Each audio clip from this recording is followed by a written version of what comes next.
We begin today with questions hitting home, even as that catastrophic tally of Hurricane Ian in southwest Florida is still being calculated this week as President Biden toured the ruins of Fort Myers and surroundings.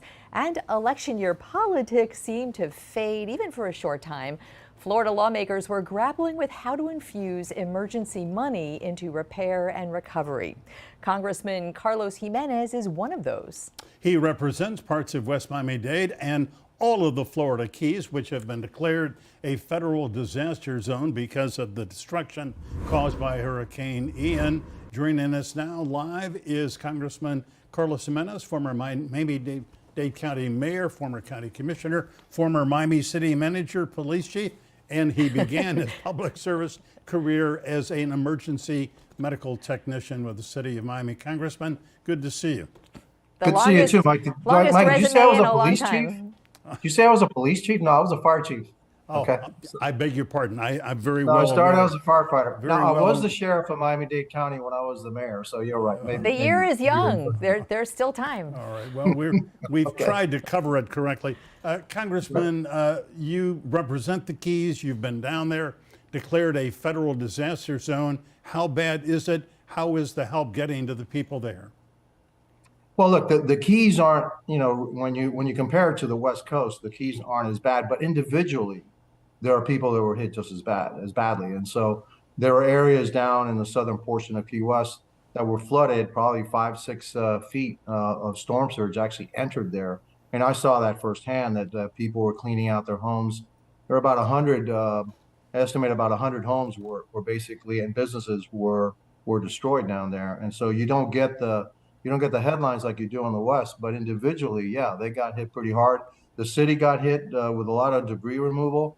The airport, Monroe County, the Key West airport down there, at the end of the runway, they have these devices that help stop runaway airplanes. The one of them was destroyed. That's $7 million. And so, yeah, individually, they got hit pretty badly, and it was worse than people thought. It just didn't get the headlines because everything was going on out west. It got some headlines from us, of course, because we were local. But I know, Congressman, you were pretty instrumental in getting the disaster declaration for Monroe County. And you also were one of 11 other congressmen and women who sent a letter to the House Appropriations asking for emergency relief money. Is that for Monroe County, or is that for everybody who needs it?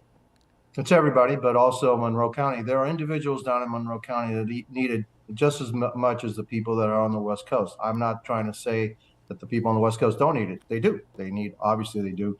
But there are individual people down in Key West that got hit really hard. And unfortunately, some of those areas that got hit in Key West were in the poor neighborhoods. And so there are, not as many resources. I think the city of Key West and Monroe County have done a tremendous job down there cleaning it up. But those folks are going to need some help. And that's my job as a congressman to see that they get it. Yeah. Congressman, let's talk about what happened on the west coast of Florida. You have seen that firsthand. For the last couple of months, as you well know, Governor Ron DeSantis has taken some shots at President Biden, and President Biden, in turn, has been critical of the governor. But it seems like they have called a truce. They have said, let's set aside political differences. Let's address the needs of the people of Florida, and that's the way it should be, isn't it? Absolutely, and I'm very glad that the president came down and saw it firsthand. I'm very glad that Governor DeSantis and the president were able to work hand in hand. The hurricanes don't know the difference between a Democrat, a Republican, or an independent. They don't care. What I saw, I flew over the West Coast with my wife Lourdes Saturday after the storm, and I can tell you, Michael, we did the same flight. Lourdes and I did the same flight after Hurricane Andrew. Yeah. When I was the fire chief of the city, and I haven't seen devastation like that, since Andrew. Now, I'm not saying it was worse than Andrew, but I haven't seen devastation like that since Andrew. And some of those the coastal towns, Sanibel got wiped out. Right. Fort Myers Beach, real heavy damage. And so I feel for those people, and they're going to need help, and they're going to need help for a long time. And rebuilding is going to take quite a bit of time. It's not going to happen in a couple of months. This is going to be years in rebuild. So, Congressman, I want to go back to the money a little bit. We have a short clip from the president. I believe it was yesterday when he was speaking in Maryland, And the context of this sort of back and forth, there were a lot of Republicans, including you, including our senators, who did not vote for or voted no for the continuing resolution recently to fund government, which would have also packed with a lot of relief money. And the prevailing reasons for the Republicans' no votes is because there were things in there that had nothing to do with what the bill was supposed to be for. So be that. I want to play a little bit of what the president had to say about no votes by Republicans who then come back and love spending the money that they're getting for the federal government, essentially. My words, not his, but take a listen. Republicans call Biden infrastructure program socialism, and then they ask for the money. I go down the list, look it up. Socialism. I didn't know there were that many socialist Republicans. So socialism is a word that we've heard related to government spending, government money from a lot of the Republicans. Right. That was yesterday. The president was referring to last year's infrastructure bill, the $1 trillion infrastructure bill, relief money now in that pot. So how do you hear what the president just said? Yeah, it's demagoguery. And so, look, we did not support this massive spending by the federal government, $4 trillion additional. We have $31 trillion of debt that are going to be given to our children and our grandchildren. I'm against that. We told them from the get-go, you keep spending this money, we're going to have record high inflation. Well, we got 40-year high inflation. His policies on energy are driving the price of energy way up. He has to go grovel and ask the Venezuelan dictator to please pump more oil, and then go to Saudi Arabia, please pump more oil. Iran, hey, how about producing more oil? Well, hey, man, we can do it right here in America. Now, I voted against that continuing resolution. Let me tell you what. There's $14 billion of money there for emergency relief. That's $14 billion that I had already voted for before in the budget. They just wanted to have access to it now with no oversight. Oh, okay, because we have such a limited amount of time, I understood, stipulated.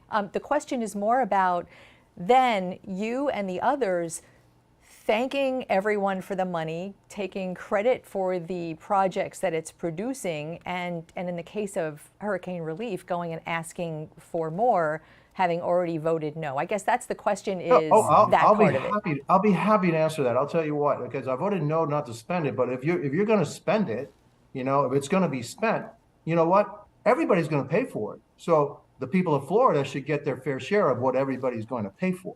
And so it's not like, well, hey, I'm going to vote against it and then give all the money to the blue states while all the people in the red states are paying for it. That's not fair. And that's it's kind of dumb also. Yeah. So I'm not going to do that. Yeah, if you passed it and you're going to spend it, then our folks need to get their fair share. Yeah. Congressman, before we run out of time, and we always appreciate you being with us on this program, as you know, the government of Cuba never asks for or accepts aid from the U.S. after natural disaster or anything that happens there that is catastrophic, but they've asked for help from Washington after Hurricane Ian basically wiped out the western third, Pinar del Rio, all kinds of problems down there in Cuba. Should the United States give Cuba help to recover? I mean, humanitarian aid, look, the Cuban people, obviously I was born in Cuba, and so I feel for the Cuban people, but anything that helps the regime, no, I'm against. So if it's just money, no. But if you want our expertise, if you want us to, help the folks down in Cuba, then I think that's something from a humanitarian perspective that I would certainly be in favor of. But if they're just asking us to give them, money, no way, because I don't trust the Cuban government to do anything. Look, from what I understand, the hurricane hit the western portion of Cuba and basically blacked out the entire island. Right.